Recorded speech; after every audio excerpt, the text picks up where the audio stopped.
ഇന്നത്തെ ഏറ്റവും പുതിയ പുഷ്പ 2 ബോക്സ് ഓഫീസ് റിപ്പോർട്ടുകളിലേക്ക് ഇവർക്കും സ്വാഗതം. അല്ലു അർജുനെ നായകനാക്കി സുകുമാർ സംവിധാനം ചെയ്ത അല്ലു അർജുൻ, ഫഹദ് ഫാസൽ, രശ്മിക തുടങ്ങിയവർക്ക് അഭിനയിച്ച സിനിമയുടെ 14ാം ദിവസമാണ് ഇന്ന് തിയേറ്ററുകളിൽ. സിനിമയുടെ ഏറ്റവും പുതിയ ഒഫീഷ്യൽ കളക്ഷൻ പോസ്റ്റർ കഴിഞ്ഞ 2 ദിവസമായിട്ട് പുറത്തു വന്നിട്ടില്ല. ഇപ്പോഴത്തെ 13 ദിവസത്തെ സിനിമയുടെ വേൾഡ് വൈഡ് ട്രാക്കേഴ്സ് യഥാർത്ഥ കളക്ഷനും ഇന്നത്തെ സിനിമയുടെ വേൾഡ് വൈഡ് എസ്റ്റിമേറ്റ് റിപ്പോർട്ടുകളും വന്നിരിക്കുകയാണ്. ഇന്നലെ 13ാം ദിവസം പ്രതീക്ഷ 30 കോടിയോളം രൂപയാണ് സിനിമ വേൾഡ് വൈഡ് ഗ്രോസ് ആയിട്ട് നേടിയെടുത്തിരിക്കുന്നത്. അങ്ങനെ 1366 കോടി വേൾഡ് വൈഡ് ഗ്രോസിലേക്ക് ട്രാക്കേഴ്സ് കണക്കുകൾ പ്രകാരം സിനിമ 13 ദിവസങ്ങൾ കൊണ്ട് എത്തപ്പെട്ടിരിക്കുകയാണ്. ഇന്നും സിനിമയ്ക്ക് 30 കോടിയിൽ പരം വേൾഡ് വൈഡ് ഗ്രോസ് ആണ് പ്രതീക്ഷിക്കുന്നത്. അങ്ങനെയെങ്കിൽ ഇന്നത്തോടെ 1400 കോടിക്കടുത്തേക്ക് സിനിമയുടെ വേൾഡ് വൈഡ് കളക്ഷൻ ട്രാക്കേഴ്സ് കണക്കുകൾ പ്രകാരം എത്തപ്പെടുന്നതാണ്.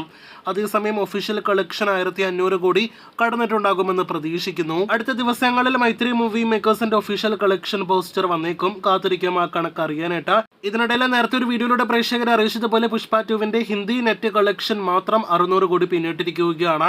അതുമാത്രമാണ് ഇന്ന് വന്നിരിക്കുന്ന മൈത്രി മൂവി മേക്കേഴ്സിന്റെ ഒഫീഷ്യൽ കളക്ഷൻ പോസ്റ്റർ.